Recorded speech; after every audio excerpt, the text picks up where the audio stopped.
Si vous êtes un e-commerce et que vous utilisez Klaviyo, vous avez potentiellement plusieurs paramétrages qui sont mal faits par défaut par Klaviyo. En fait, vous avez un compte Klaviyo qui n'est pas bien paramétré de base avec des paramétrages qui ne sont pas vraiment logiques et qui méritent d'être améliorés. Dans cette vidéo, je vous en présente 5 et je vais vous montrer déjà pourquoi il faut les changer. Et ensuite, je vais aller sur mon compte Klaviyo pour vous montrer qu'est-ce qu'il faut changer plus précisément. Alors, on commence par la première chose, et ça, c'est très, très, très important. C'est le sending domain et le démarque. Alors, ça, c'est plutôt quelque chose, en fait, qui n'est pas fait à la base, que Klaviyo recommande. Et parce qu'en fait, c'est vraiment obligatoire si vous voulez envoyer des emails. Il y a eu une mise à jour, etc. Enfin, plutôt une mise à jour des restrictions avec Gmail et Yahoo. Et maintenant, pour envoyer des emails, il nous demande obligatoirement d'avoir un sending domain dédié et un démarque de paramétrer. Si vous faites pas ça, vous respectez pas leurs règles, donc vous tombez en spam. Alors c'est assez simple, c'est quelque chose à faire sur déjà sur Klaviyo, mais en rapport avec votre domaine. Alors faut se rendre sur Klaviyo au niveau des paramètres. Là du coup j'ai pris mon compte histoire de d'illustrer. Faut aller dans Account et domaine. Et là, va falloir tout simplement connecter votre domaine, du coup le domaine de votre site. Et c'est des étapes franchement très simples. Je pourrais même peut-être mettre dans la description un tuto, mais il faut simplement suivre les étapes pour paramétrer votre domaine d'envoi dédié. Et une fois que ça sera paramétré, en fait, les emails, ils ne seront plus envoyés au nom de Klaviyo avec un domaine partagé pour plusieurs clients de Klaviyo, plusieurs e-commerce. Mais là, ça sera sur votre propre marque que ça sera envoyé. Enfin, votre propre domaine que ça sera envoyé. Juste petit warning sur ça. Si vous avez votre propre domaine, votre réputation dépendra alors seulement de vous, seulement de votre propre domaine. Dans ce cas, pour un début, il faudra potentiellement chauffer votre domaine en ciblant les engagés, en étant sûr d'avoir des bonnes stats, des bons taux d'ouverture, etc. pour directement commencer avec une bonne réputation. Mais ça, voilà, j'ai plein de vidéos sur ça sur ma chaîne YouTube. Du coup, voilà pour ça, c'est franchement très simple. Ensuite, deuxième paramétrage, c'est l'attribution des emails. Alors, l'attribution, c'est de savoir, en gros, quand une vente est faite, est-ce qu'elle est attribuée à l'email marketing, donc sur Klaviyo, ou elle n'est pas attribuée à l'email marketing. Klaviyo met à la base une attribution à 5 jours. Alors, je vais vous montrer ici. C'est ici dans Setting, Attribution.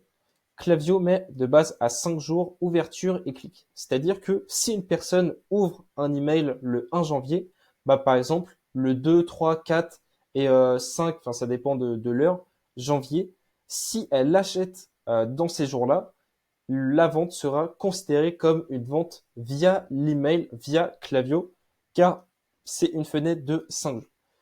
Le problème avec ça, c'est que ça, c'est le paramétrage de base, mais c'est vraiment considéré comme optimiste. Après, ça peut toujours dépendre des domaines, dépendre du type de produit, etc. Il n'y a pas qu'une seule vérité, mais c'est généralement considéré comme optimiste et bah, Klaviyo, en fait, c'est dans leur intérêt de gonfler les chiffres et d'avoir plus de revenus euh, attribués à Klaviyo plutôt que attribués hors Klaviyo. Alors ici, j'ai mis ici, généralement, on met voilà, à 2-3 jours. Encore une fois, il n'y a pas de vérité absolue. Mais si vous voulez être plus précis, être un peu moins optimiste, ça peut être intéressant de mettre à 2-3 jours. Par exemple, on peut mettre, voilà, par exemple, 2 jours après l'ouverture d'un email et 3 jours, par exemple, après le clic d'un email. Mais ça, encore une fois, voilà, ça peut dépendre de chacun. Mais au moins, comme ça, c'est un peu plus honnête. Voilà, en tout cas pour ça. Ensuite, troisième paramétrage, c'est au niveau de l'inscription à la liste, c'est de mettre en place, enfin de paramétrer le single opt-in. Alors quand on s'inscrit, ça c'est vraiment le paramètre par défaut. Quand quelqu'un s'inscrit, bah le double opt-in est activé et le double opt-in c'est quoi? C'est que avant de recevoir, enfin, avant d'être vraiment inscrit, Klaviyo va envoyer un email de confirmation avec simplement un bouton disant confirmer votre inscription. Du coup, ok, il y a une partie qui vont confirmer et là ils seront vraiment inscrits. Par contre, il y a une bonne partie des gens qui ne vont juste pas voir cet email. Peut-être qu'il va tomber en spam, peut-être que voilà, un email brandé au nom de Klaviyo, c'est pas très clair que c'est une confirmation d'inscription. Donc, entre-temps, il y aura des pertes, des gens qui finalement, à la base, s'inscrivent, mais finalement ne seront pas inscrits. Donc là, qu'est-ce qu'il faut faire? Il faudra aller dans liste des segments, se rendre sur votre liste principale, généralement newsletter. Ici, il faudra aller dans, il me semble, c'est paramètres, dans setting, dans consent. Et là, à la base, c'est cocher double opt-in, même s'il le recommande. En vrai, non. Moi, je vous recommande plutôt single opt-in et save. Comme ça, on est sûr que on ne perd pas d'inscrits, des gens qui à la base s'inscrivent, mais au final ne sont pas inscrits. C'est pas très très logique. Et à la base, Klaviyo font ça plutôt pour être sûr, pour avoir une confirmation et être sûr de ne pas avoir de bots, de robots. Mais franchement, très peu d'e-commerce, à moins d'être hyper gros, ont des bots. On peut quand même avoir une bonne délivrabilité, une bonne réputation, ne pas avoir de problème avec des actions plus tard avec les emails, plutôt qu'ici perdre des inscrits. Du coup, voilà pour le troisième. On passe au quatrième. Ici, ça serait de nettoyer sa base pour payer moins en forfait Klaviyo. Alors, quand vous êtes sur Klaviyo, vous avez une base de profils actifs ici en bleu et d'inactifs profils ici en rouge. Maintenant, depuis une mise à jour récente de février 2025, le forfait va uniquement se baser sur le nombre de profils actifs. Avant cette mise à jour, ce qui était bien, c'est qu'on pouvait cumuler plein de profils et pourtant avoir un forfait plus bas tant que on n'utilisait pas qu'on n'utilisait pas tous les profils. Par exemple, sur 116 000, si on envoyait des newsletters à maximum 50 000 personnes, on pouvait avoir un forfait de maximum 50 000 personnes. Là, par contre, ça va vraiment se baser sur le nombre de profils.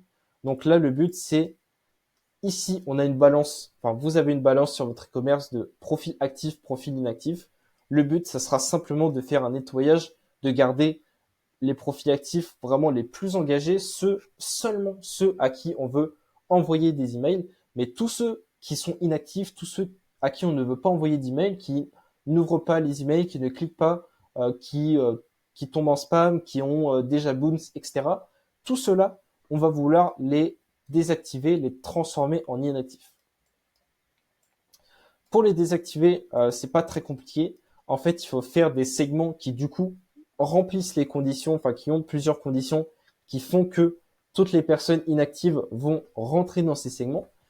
Par exemple, un segment que j'ai créé des gens qui n'ont rien fait depuis un an, c'est ceux qui ont visité le site 0 fois depuis un an, acheté 0 fois, ouvert 0 fois et cliqué un email 0 fois.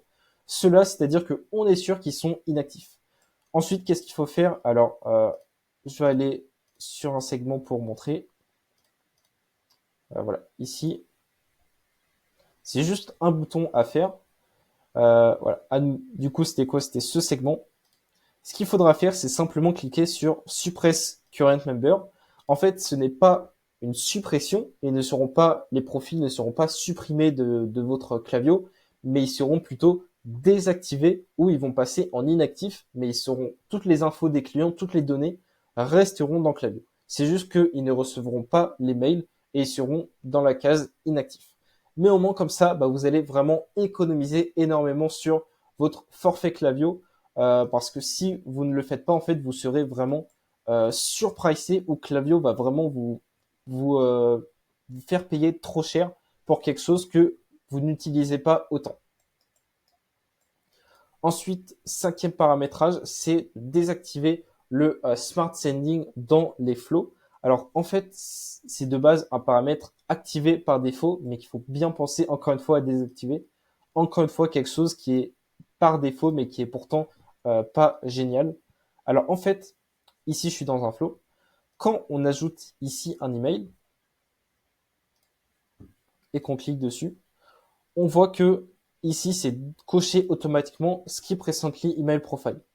Donc, en gros, c'est le Smart Sending, mais en gros, ça dit que si la personne a déjà reçu un email par défaut dans les 16 dernières heures, bah, elle ne va pas recevoir cet email. On va dire que c'est un bouclier anti-spam, on va dire, envoyer trop de mails à une fréquence trop élevée. Sauf que généralement, bah, c'est pas vraiment pertinent de faire ça. Et généralement, dans 99% des cas, on va préférer le désactiver et bien save. Comme ça, la personne, elle va bien recevoir l'email du flow et ne pas le skipper parce que la priorité, c'est plutôt les emails et c'est plutôt au niveau des newsletters qu'il faudra, bah, par exemple, cocher ici skip recently email. Donc voilà, prioriser plutôt les flows, donc très très très souvent désactivés. Et ensuite, voilà, petit bonus, ça c'est quelque chose qui, on va dire, on a l'impression que ça ne fait pas grand-chose, mais ça peut être intéressant, c'est de changer la page de désinscription. Quand on est dans un email, on a le bouton de désinscription tout en bas de l'email. Alors ça, voilà, c'est obligatoire. Et la page par défaut, ici, c'est la page Klaviyo, mais en fait, c'est simplement déjà en anglais, aux couleurs basiques en fait par défaut, avec du bleu comme ça, la police Arial vraiment de base. On peut pas faire plus par des défauts que ça. Mais ce qu'on peut faire, quelque chose quand même d'un minimum bien, c'est de brander ça au nom de sa marque et au moins mettre ça en français. Ok, cette page, elle s'adresse à ceux qui sont prêts de se désinscrire, qui comptent ne plus recevoir vos emails, mais on peut au moins se quitter sur une bonne touche, une touche un petit peu plus positive, un petit peu plus, un petit peu moins froide. Donc ce que je vous conseille, c'est franchement assez simple. Mettre le logo, mettre les couleurs de la marque, la forme des boutons, etc. et mettre en français. Voilà, comme ça c'est un petit bonus, mais c'est toujours quelque chose que la plupart ne font pas et quelque chose que vous aurez en plus par rapport aux autres marques e-commerce. Voilà du coup les 5 ou plutôt les 6 paramétrages à faire sur votre compte parce qu'ils ne sont pas faits de base. Et en fait, quand vous créez votre compte Klaviyo, vous débutez vraiment avec un compte mal paramétré avec beaucoup de choses par défaut qui ne sont pas bonnes. Alors je vous conseille d'appliquer tout ça. Voilà, on se retrouve pour une prochaine vidéo. Si vous voulez que je fasse un audit de votre marque e-commerce, d'analyser justement votre compte Klaviyo ou tous les piliers de votre rétention, que ce soit email marketing, WhatsApp, programme de fidélité, etc. Moi, je m'occupe d'analyser tout ça pour vous, pour voir tous les axes d'amélioration. Du coup, vous pouvez prendre un appel, c'est avec le lien dans la description, c'est gratuit et on pourra se faire ça. Allez, salut!